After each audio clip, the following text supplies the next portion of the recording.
अस्सलामु अलैकुम व्यूअर्स। मैं आपको रज़ा कोड एकेडमी की तरफ से इस इंटरव्यू में खुशामदीद कहता हूँ। मैं हूं मोहम्मद हुसनैन रज़ा। उम्मीद है आप सब खैरियत से होंगे। हमारा आज का टॉपिक है नेक्स्ट जेएस, जिसमें हम नेक्स्ट जेएस के डिफरेंट एस्पेक्ट्स को कवर करेंगे। वीडियो शुरू करने से पहले अगर आप न्यू हैं तो चैनल को सब्सक्राइब कर लें। इस तरह आप हमारी आने वाली वीडियोस को इजीली देख पाएंगे। शुक्रिया आपकी सपोर्ट का। आज हमारे साथ इस इंटरव्यू के लिए मौजूद हैं अमजद अली, जो कि एक नेक्स्ट जेएस के सीनियर डेवलपर हैं। अस्सलामु अलैकुम Amjad Ali, welcome to our show. कैसे हैं आप? वालेकुम सलाम। सबसे पहले शुक्रिया, आपने मुझे इंटरव्यू के लिए बुलाया। अल्हम्दुलिल्लाह, मैं बिल्कुल ठीक हूँ। ओके, तो अगर आप रेडी हैं इस इंटरव्यू के लिए तो शुरू कराएं। श्योर, मैं रेडी हूँ। हम शुरू कर सकते हैं। नेक्स्ट जेएस क्या है और क्यों यूज होता है? नेक्स्ट जेएस एक ओपन सोर्स रिएक्ट फ्रेमवर्क है जो वेब एप्लीकेशंस को डेवलप करने में हेल्प करता है। ये सर्वर साइड रेंडरिंग और क्लाइंट साइड रेंडरिंग दोनों को सपोर्ट करता है। नेक्स्ट जेएस में क्लाइंट साइड रूटिंग क्या होती है? क्लाइंट साइड रूटिंग में वेब एप्लीकेशन के पेजेस ब्राउजर में रीलोड किए बिना अपडेट होते हैं, जो कि बेटर यूजर एक्सपीरियंस प्रोवाइड करता है। नेक्स्ट जेएस में ये डायनामिक रूटिंग के थ्रू पॉसिबल होता है। नेक्स्ट जेएस के एडवांटेजेस क्या हैं? Next JS server side rendering, automatic code splitting, static file serving and hot code reloading जैसे फीचर्स प्रोवाइड करता है। इसके अलावा ये एसईओ फ्रेंडली और इजी डिप्लॉयमेंट के लिए भी जाना जाता है। नेक्स्ट जेएस में एसएसआर सर्वर साइड रेंडरिंग क्या है और कैसे काम करता है? एसएसआर में वेब सर्वर एक HTML पेज जनरेट करता है जो क्लाइंट के ब्राउजर में रेंडर होता है। नेक्स्ट जेएस में जब यूजर रिक्वेस्ट करता है, सर्वर डायनामिकली पेज को रेंडर करता है और क्लाइंट को HTML कंटेंट सेंड कर देता है। नेक्स्ट जेएस में स्टैटिक साइट जनरेशन SSG कौन सा कंसेप्ट है? स्टैटिक साइट जनरेशन में वेब पेजेस एक बार बिल्ड होते हैं और फिर कैश किए जाते हैं, जिससे वो स्टैटिक फाइल्स के रूप में सर्व किया जा सकता है। नेक्स्ट जेएस SSG के थ्रू स्टैटिक साइट्स जनरेट करने की फैसिलिटी देता है, जो परफॉर्मेंस को इंप्रूव करता है। नेक्स्ट जेएस में डेटा फेचिंग कैसे होती है? नेक्स्ट जेएस मेन डेटा फेचिंग के लिए वेरियस मेथड्स हैं, जैसे get static props, get server side props और गेट इनिशियल प्रॉप्स। ये मेथड्स डेटा को फेच करने और पेज के रेंडरिंग के लिए यूज होता है। नेक्स्ट जेएस और क्रिएट रिएक्ट ऐप CRA में क्या डिफरेंस है? Next JS server side rendering और रूटिंग कैपेबिलिटीज के साथ आता है, जबकि CRA क्लाइंट साइड रेंडरिंग पे बेस्ड है। नेक्स्ट जेएस में बिल्ट इन सपोर्ट होता है SSR और डायनेमिक रूटिंग का, जबकि CRA में ये एडिशनल लाइब्रेरीज के थ्रू इंप्लीमेंट करना पड़ता है। नेक्स्ट जेएस में डायनामिक रूट्स कैसे काम करते हैं? नेक्स्ट जेएस में स्क्वायर ब्रैकेट्स में ID फिर .js जैसे फाइल नेम्स यूज करके डायनेमिक रूट्स डिफाइन किए जाते हैं। ये फाइल नेम टेम्पलेट के रूप में सर्व होता है और रन टाइम में वेरिएबल्स के वैल्यूज के साथ मैच होता है। नेक्स्ट जेएस में कस्टम एरर हैंडलिंग कैसे की जाती है? नेक्स्ट जेएस में कस्टम एरर हैंडलिंग के लिए गेट इनिशियल प्रॉप्स और get server side props methods का यूज किया जाता है। इन मेथड्स में एरर ऑब्जेक्ट को कैच करके कस्टम एरर पेज रेंडर किया जा सकता है। नेक्स्ट जेएस में CSS को कैसे हैंडल किया जाता है? नेक्स्ट जेएस में CSS को हैंडल करने के लिए वेरियस अप्रोचेस हैं, जैसे CSS मॉड्यूल्स, स्टाइल्ड कंपोनेंट्स और ग्लोबल CSS फाइल्स। ये अप्रोचेस कोड मेंटेनेबिलिटी और स्टाइलिंग फ्लेक्सिबिलिटी को इंप्रूव करते हैं। नेक्स्ट जेएस में डिप्लॉयमेंट कैसे की जाती है? Next.js ऐप्स को डिप्लॉय करने के लिए वेरियस प्लेटफॉर्म्स जैसे वर्सल, नेटलिफाई और AWS एम्पलीफाई का यूज किया जा सकता है। ये प्लेटफॉर्म्स Next.js ऐप्स को इजीली डिप्लॉय और मैनेज करने में हेल्प करते हैं। Next.js में Redux कैसे इंटीग्रेट किया जाता है? Redux को Next.js में इंटीग्रेट करने के लिए React Redux लाइब्रेरी का यूज किया जाता है। Redux स्टेट मैनेजमेंट को Next.js ऐप्स में इजीली इंप्लीमेंट करने में हेल्प करता है। Next.js में टेस्टिंग कैसे की जाती है? Next.js ऐप्स को टेस्ट करने के लिए जेस्ट और टेस्टिंग लाइब्रेरी जैसे पॉपुलर टेस्टिंग फ्रेमवर्क्स का यूज किया जा सकता है। ये फ्रेमवर्क्स यूनिट और इंटीग्रेशन टेस्टिंग के लिए फैसिलिटेट करते हैं। Next.js में इंक्रीमेंटल स्टैटिक रिजेनरेशन ISR क्या है? इंक्रीमेंटल स्टैटिक रिजेनरेशन ISR एक फीचर है जो Next.js को अलाउ करता है स्टैटिक साइट्स को रन टाइम में अपडेट करने का। ये यूजर्स को अपडेटेड कंटेंट प्रोवाइड करता है बिना पूरी साइट रिबिल्ड किए। Next.js में इंटरनेशनलाइजेशन I18N कैसे किया जाता है? Next.js में I18N सपोर्ट के लिए Next I18 Next लाइब्रेरी का यूज किया जा सकता है। इस लाइब्रेरी के थ्रू मल्टी लैंग्वेज कंटेंट को इजीली मैनेज और सर्व किया जा सकता है। Next.js में ISR इंक्रीमेंटल स्टैटिक रिजेनरेशन का यूज कैसे होता है? क्या ये किसी लार्ज स्केल की एप्लीकेशन के लिए भी सूटेबल है? ISR Next.js में डायनामिक कंटेंट को स्टैटिक पेजेस में रिजेनरेट करने का एक एफिशिएंट मेथड है। ये खासकर लार्ज स्केल की एप्लीकेशंस में बेनिफिट हो सकता है जहां हर पेज का डेटा फ्रीक्वेंटली अपडेट होता है। Next.js में सर्वर साइड रेंडरिंग SSR और क्लाइंट साइड रेंडरिंग CSR में डिफरेंस क्या है? कौन सी अप्रोच किस सिचुएशन में बेहतर है? SSR में सर्वर पे HTML पेज जनरेट होता है और क्लाइंट को सेंड किया जाता है, जबकि CSR में क्लाइंट ब्राउज़र में जावास्क्रिप्ट के जरिए पेज रेंडर होता है। SSR SEO और परफॉर्मेंस के लिए बेस्ट होता है, जबकि CSR में इंटरैक्टिविटी और डायनेमिज्म का ज्यादा कंट्रोल होता है। Next.js में ऑथेंटिकेशन और ऑथराइजेशन कैसे इंप्लीमेंट करते हैं? क्या कुछ बेस्ट प्रैक्टिसेस हैं इसमें?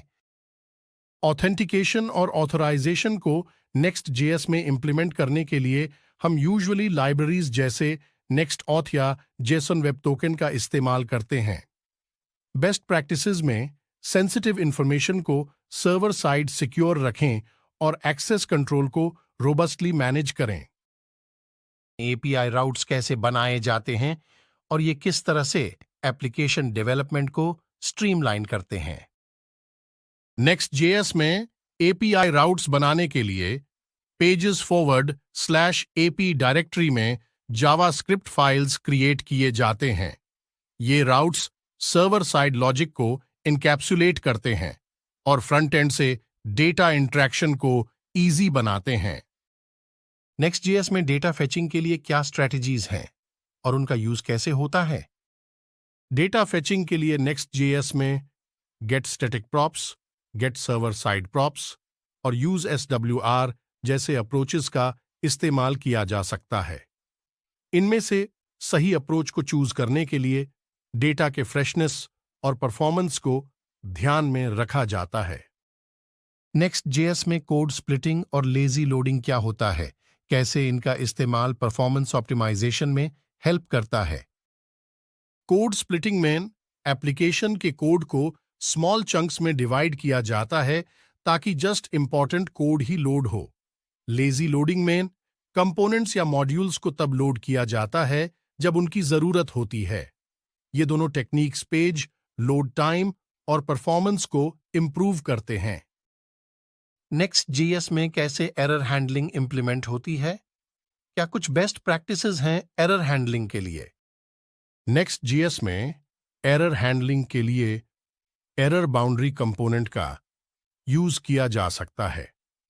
बेस्ट प्रैक्टिसेस में सर्वर साइड एरर्स को ग्रेसफुली हैंडल करना और क्लाइंट साइड एरर्स को लॉग करना इंक्लूड है।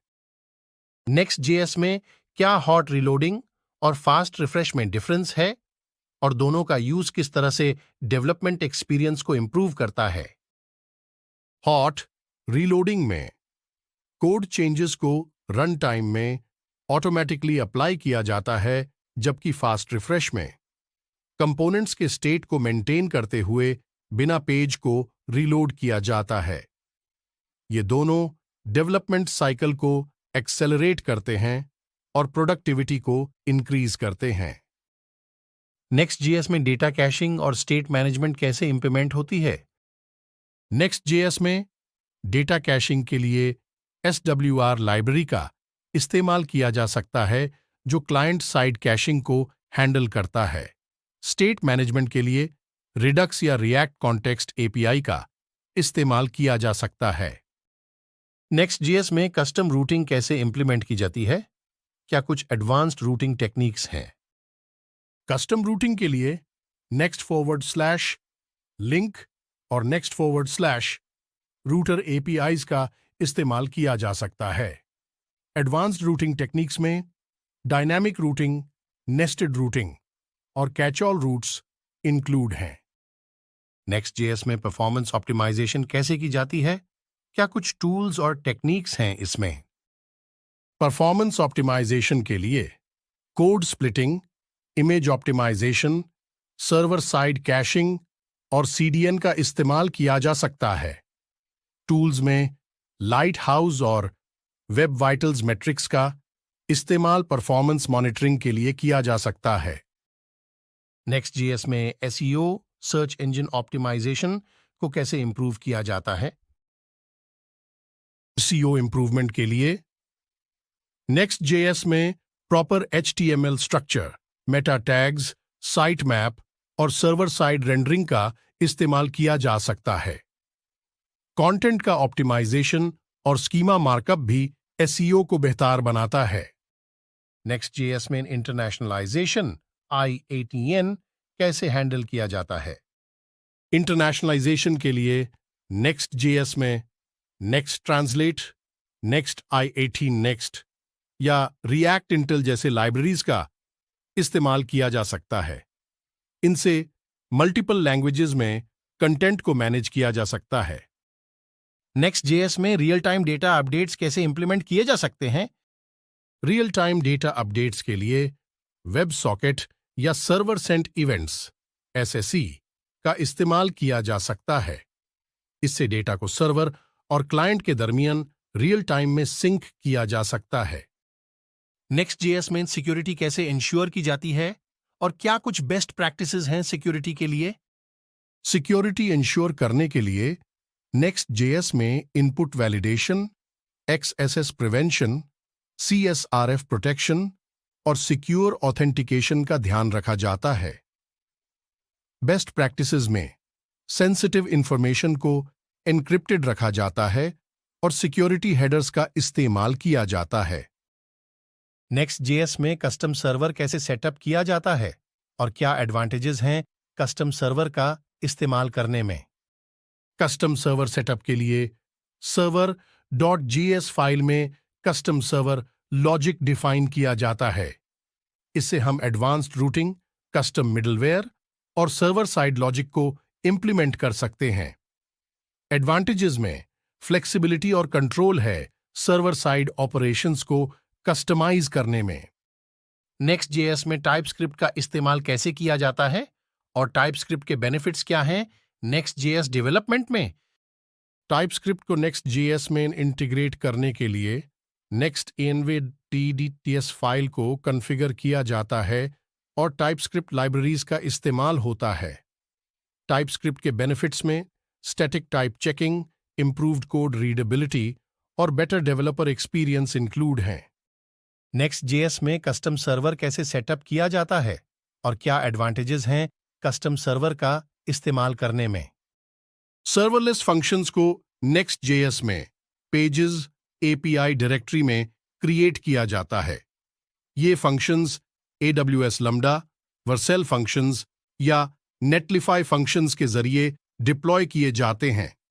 सर्वरलेस फंक्शंस का इस्तेमाल परफॉर्मेंस ऑप्टिमाइजेशन और ऑन डिमांड स्केलिंग के लिए होता है। Next.js में SSR सर्वर साइड रेंडरिंग के लिए डेटा को कैशी कैसे किया जाता है और कैशी मैनेजमेंट के लिए क्या टेक्निक्स हैं? SSR के लिए डेटा कैशिंग के लिए रेडिस या मेमकैच्ड जैसे इन मेमोरी कैशिंग सॉल्यूशंस का इस्तेमाल किया जा सकता है। टेक्निक्स में स्टेल वाइल रिवैलिडेट और कैशे इनवैलिडेशन इंक्लूड हैं। Next.js में API रूट्स के लिए ऑथेंटिकेशन और ऑथराइजेशन कैसे इंप्लीमेंट किया जाता है? API रूट्स में ऑथेंटिकेशन और ऑथराइजेशन के लिए मिडलवेयर फंक्शंस का इस्तेमाल किया जा सकता है जो इनकमिंग रिक्वेस्ट्स को ऑथेंटिकेट और ऑथराइज करते हैं। JWT, JSON web tokens, authentication, OAuth या सेशन बेस्ड ऑथेंटिकेशन का इस्तेमाल किया जा सकता है। Next.js में SSR और CSR को हाइब्रिड अप्रोच में कैसे कंबाइन किया जाता है और इसका क्या बेनिफिट है? हाइब्रिड अप्रोच में कुछ पेजेस को SSR के जरिए रेंडर किया जाता है जबकि कुछ पेजेस को CSR के जरिए रेंडर किया जाता है। इससे परफॉर्मेंस और इंटरएक्टिविटी दोनों को बैलेंस किया जा सकता है। Next.js में स्टैटिक साइट जनरेशन SSG के लिए डायनामिक डेटा कैसे हैंडल किया जाता है? SSG के लिए डायनामिक डेटा को हैंडल करने के लिए गेट स्टैटिक प्रॉप्स या गेट स्टैटिक पाथ्स फंक्शंस का इस्तेमाल किया जाता है। डायनामिक डेटा के लिए सर्वर साइड API कॉल्स या डेटाबेस क्वेरीज को गेट स्टैटिक प्रॉप्स में इंटीग्रेट किया जाता है। Next.js में वेब सॉकेट्स का इस्तेमाल कैसे किया जाता है और रियल टाइम कम्युनिकेशन के लिए वेब सॉकेट्स का क्या रोल होता है?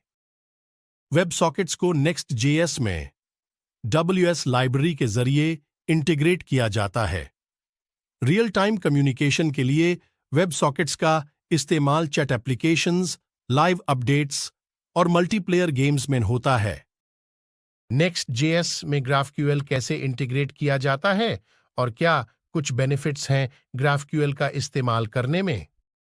Next.js में GraphQL को अपोलो क्लाइंट या Oracle जैसे लाइब्रेरीज के जरिए इंटीग्रेट किया जा सकता है। GraphQL के बेनिफिट्स में फ्लेक्सिबल डेटा फेचिंग, रिड्यूस्ड ओवरफेचिंग और क्लाइंट साइड कैचिंग इंक्लूड हैं। Next.js में लोड बैलेंसिंग और स्केलिंग कैसे किया जाता है? लोड बैलेंसिंग और स्केलिंग के लिए Next.js एप्लीकेशंस को मल्टीपल इंस्टेंसेस पे डिप्लॉय किया जाता है और लोड बैलेंसर का इस्तेमाल किया जाता है।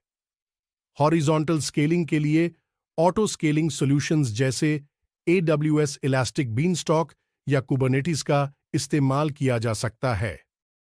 Next.js में CI/CD continuous integration, continuous deployment को कैसे सेटअप किया जाता है? CI/CD सेटअप के लिए GitHub एक्शंस, ट्रैविस CI या जेंकिंस जैसे टूल्स का इस्तेमाल किया जाता है। इसमें कोड को लिंटिंग, टेस्टिंग, बिल्ड और डिप्लॉय करने के ऑटोमेटेड वर्कफ्लोज को कॉन्फ़िगर किया जाता है।